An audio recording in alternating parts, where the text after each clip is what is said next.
The will was read in an almost palpable silence, where every breath seemed to carry the weight of an inevitable fate. The room was charged with tension, as if the very environment had sensed the transformation that was about to unfold. In the imposing family library of the Bennets, filled with shelves of fine wood and ancestral portraits, every object appeared to witness the turbulent history being revealed. Victoria Bennet, my sister, sat upright in the leather chair at the center of the room, as if that very position automatically conferred upon her the right to the power she so longed for. The triumphant glow shone on her face, yet behind that smile there was an air of arrogance I had come to know well. While the lawyer adjusted his glasses with an almost ritualistic precision, he began reciting the words that would change our lives forever. In accordance with the wishes of the deceased, Olivia Bennet is no longer an heir to the family business. The official and sole successor and administrator of the Bennet Enterprises empire is Victoria Bennet. For a brief moment, it seemed as if the world revolved around Victoria, but I remained impassive, maintaining a calculated composure. I knew that this moment was merely the curtain of an elaborate theater, and that the real game was yet to come. With discreet movements, I crossed my legs and ran my fingers along the arm of the leather chair, demonstrating a serene control that contrasted with the tension dominating the room. Victoria, why don't you take a look at page 213 of the will? I asked in a voice as calm as the silence hanging in the air. The confident smile she wore froze on her face, giving way to surprise and fear. Her eyes widened as she hesitantly flipped through the document's pages with an almost desperate speed. At that moment I realized that everything was about to change. Amid a narrative of power, ambition, and rivalry, the hidden clause on page 213 revealed the true game that our father, and before him our grandfather William Bennet, had always orchestrated. Bennet Enterprises was not just a business. It was the empire built with sweat, vision, and often sacrifices. From its founding, when our grandfather transformed a modest export office into an international network of investments and trade, every detail was crafted to preserve the family lineage and values. When Charles Bennet, our father, took over the company, it became clear that the throne would be contested between the two of us. And since childhood, the rivalry between Victoria and me had been the common thread running through all our relationships. While Victoria, the eldest and our mother's favorite, had always sought glory and acceptance in high society, I chose the backstage path, working hard alongside our father. While she enjoyed lavish parties and international trips, I learned the intricacies of the business, absorbing every lesson with the conviction that reason and competence should prevail over mere appearances. The sudden loss of our father left behind a bitter sensation of betrayal and injustice. I was convinced that, by right, I should be the natural heir to the empire. Yet Victoria had always found ways to manipulate appearances in her favor, using artifices and cunning tricks to claim what wasn't truly hers. And on that fateful day the will seemed to confirm her triumph, but I knew deep down that something was amiss. The silence in the room was broken only by the sound of pages being turned with an urgency that betrayed Victoria's despair. Her fingers trembled slightly as she frantically searched for the much-dreaded clause. When at last her eyes found the written line, her confidence evaporated completely, transforming her expression into one of pure disbelief. "Read it aloud, please," ordered the lawyer, his voice mixing formality with a hint of discomfort. He cleared his throat and began to recite. "Should Victoria Bennet assume control of Bennet Enterprises, she shall be obliged to maintain Olivia Bennet as the majority partner, holding 51% of the shares. No strategic decision shall be made without her consent."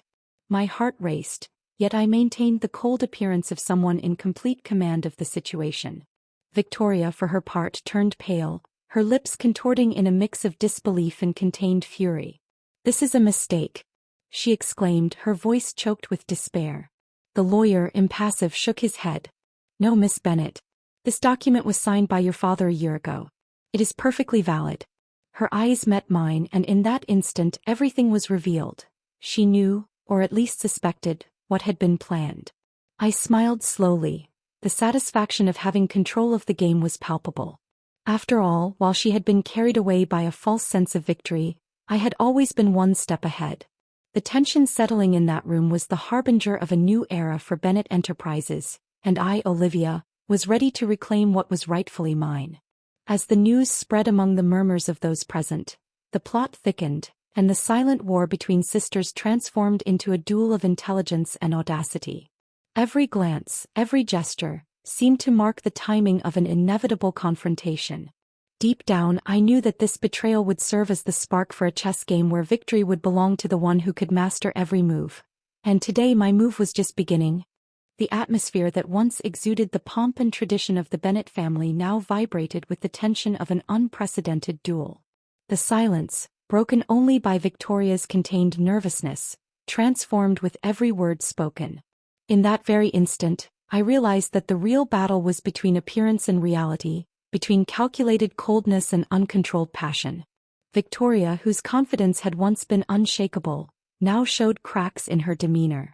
Her eyes, once filled with brilliance and arrogance, now gleamed with the terror of having underestimated the unfolding of a meticulously crafted plan. She gripped the will so tightly that her fingers began to pale, as if with that gesture she wished to crush the destiny that the document had sealed. "This is a joke, isn't it?" Her voice, trembling and faltering, barely managed to disguise her desperation. She was trying with all her might to regain control that seemed to have slipped from her grasp. The lawyer, observing the scene with the serenity of someone who had witnessed countless family disputes, closed the document with an almost unsettling calm. His eyes, behind his glasses, conveyed the certainty that the law was on the side of the truth I represented. "No, Miss Bennett. This is a legally binding contract," he said, his firm tone making it clear that there would be no legal reversal at this moment. While Victoria struggled to recompose herself, I, with my arms crossed, observed every detail. Every tremor, every tense movement, was a piece on the chessboard that I controlled. The power being contested here was not merely the control of the company, but the very soul of our family. "Do you know what this means, Victoria?" My voice, cold and resolute, cut through the air, delivering an unexpected twist to the atmosphere. She, her eyes still wide, slowly turned to face me, and for a brief moment, I saw the vulnerability hidden behind her mask of confidence. "It means that I am the only one who can make decisions at Bennett Enterprises. You may hold the title of CEO, but I wield the true power," I declared, with the certainty of one who understands the intricacies of loyalty and sacrifice. The room seemed to shrink around our words, as if time itself acknowledged the significance of this moment. The dispute between us, forged since childhood, was transforming into a duel where every word weighed more than gold. While she attempted to regain her composure, the murmurs of those present evoked memories of past conflicts, moments when ambition had been powerful enough to turn bonds into rivalries. Victoria took a deep breath, trying to mask the tremor that persisted in her voice. She forced herself to adopt the demeanor of someone in control, but fear and uncertainty were too palpable. "Okay, Olivia. Let's talk," she said, her tone wavering between challenge and plea. As we walked toward the office that for so many years had been the stage for our family dramas, the tension intensified.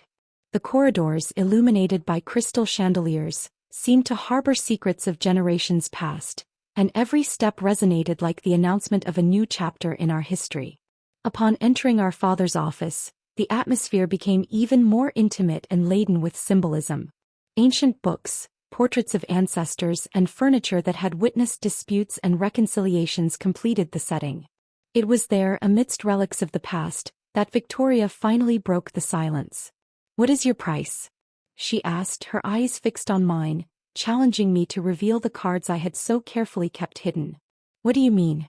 I replied, raising an eyebrow, maintaining the calm tone that had always defined me even amid the storm. She hesitated for a moment, as if battling her own instincts, before revealing a desperate attempt to regain control. "You want money?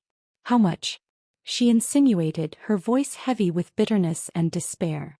Surrounded by memories and symbols of an empire that had always been a source of pride and ambition, I sensed that this moment was decisive. Approaching her slowly, with a gaze that mixed firmness and the sorrow of years of rivalry, I answered, "Do you really think you can buy me?" The silence that followed was deafening. Every unspoken word seemed to carry the weight of a betrayal that spanned our entire existence. The office, which had been the setting for our childhoods and disputes so many times before, was now transforming into the tribunal where our destiny would be decided. While she tried to formulate a response, I continued, "Victoria, don't you understand? I don't want money. I want my company back." Her eyes widened, filled with a mix of disbelief and contained anger, as the words struck like daggers in the charged atmosphere.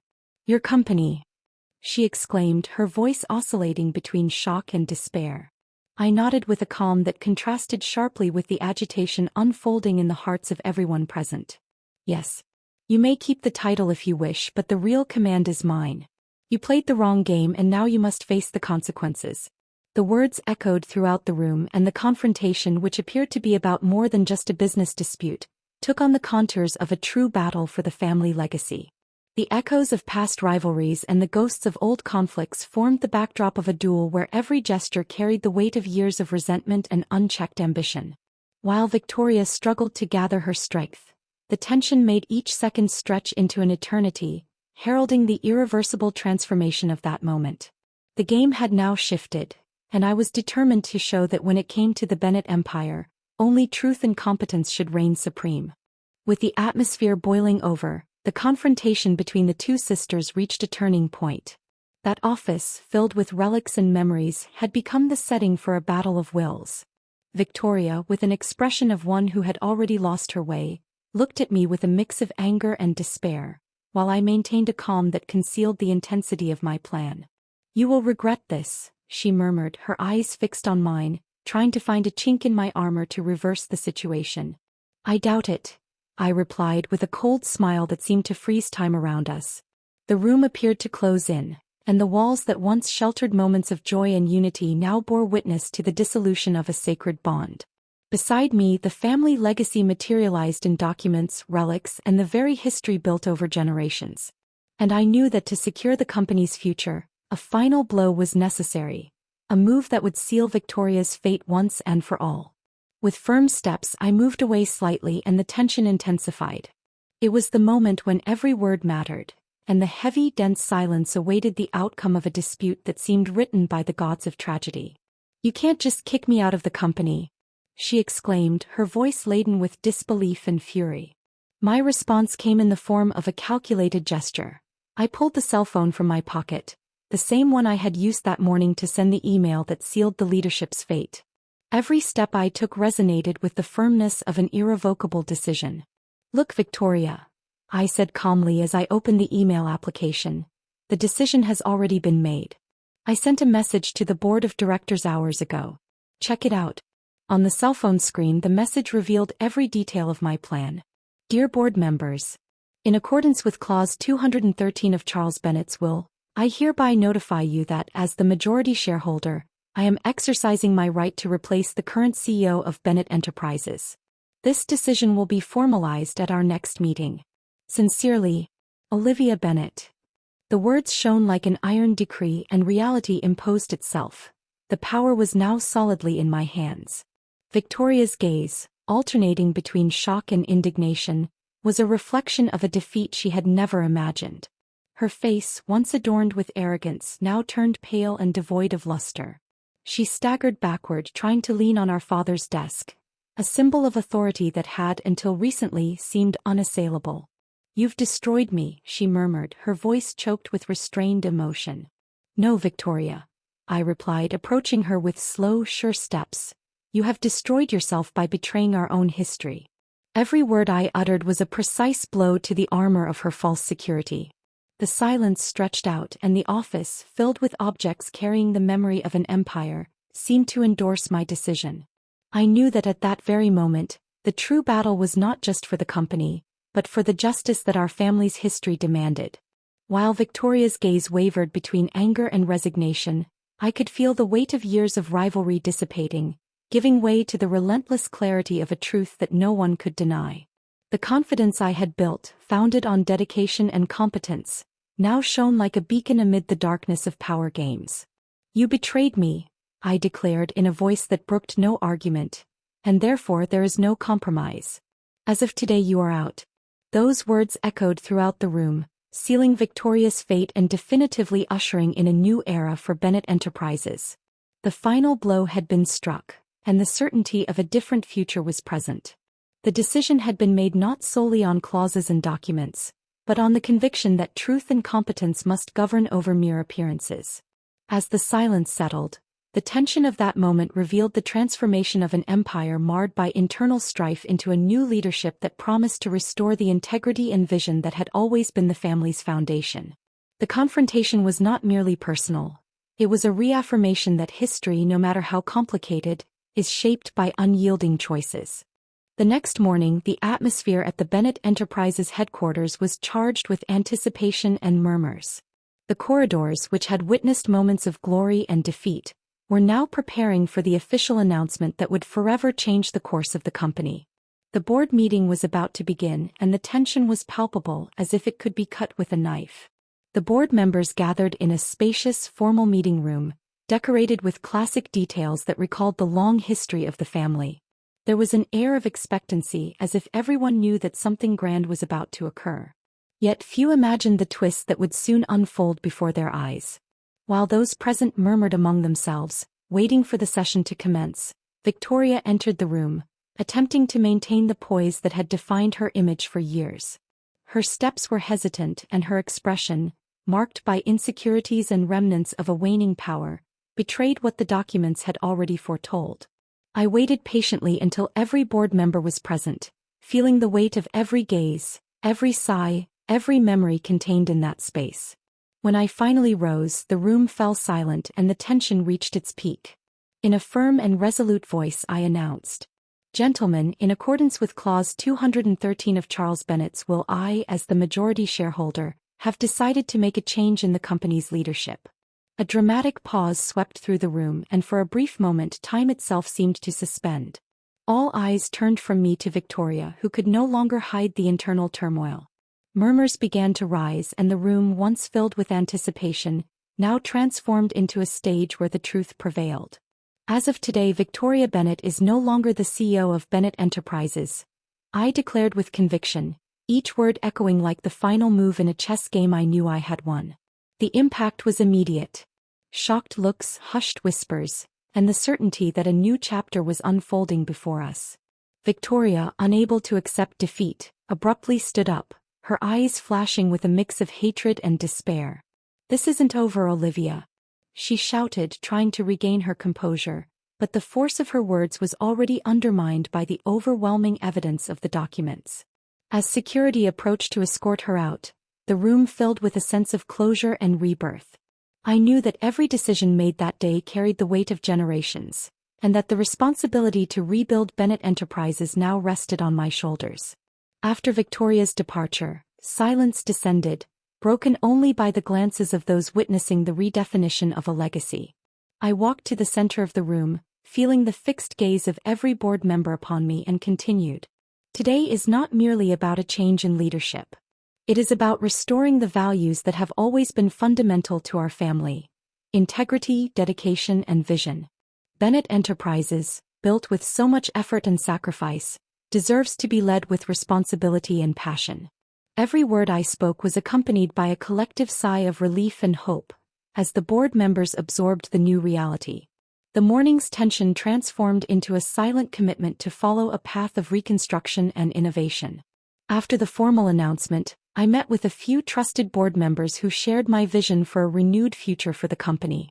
Amid discreet conversations, the sense that a new era was beginning grew stronger. No longer governed by personal interests or vanity disputes, the company was heading toward a future where strategy and merit would be the sole criteria for success. As preparations for the new board meeting continued, I felt that each member present represented a vote of confidence, an acknowledgement that leadership needed to be rethought. The tension, once laden with bitterness, now transformed into a promise of reconstruction and redemption for the family's history. At the end of that day, as I watched the last members disperse and silence reclaimed the corridors of the company, I realized that this was only the beginning of a challenging journey. A journey in which I would be ready to face every obstacle and ensure that the Bennett legacy was preserved with the integrity and vision that had always defined it. The victory was not mine alone, but also for all those who believed that the future of Bennett Enterprises depended on the courage to assume responsibility and transform betrayals into lessons for a fresh start. Checkmate had been declared, and with it, a chapter filled with pain and ambition came to a close, opening the way for a new era where true power would reside in the ability to lead with justice and competence. And so, as the morning gave way to a new day, the Bennett Empire encapsulated the essence of its history. An eternal struggle between what is apparent and what is true, between the legacy of the past and the promise of a better future. A future that, from that moment on, would be under my responsibility. What did you think of this story of revenge and justice? Leave your rating from 0 to 10 in the comments and tell me which moment was your favorite. Would you have done something differently? Subscribe to the channel, turn on notifications, and don't miss any of our stories full of twists and impactful endings.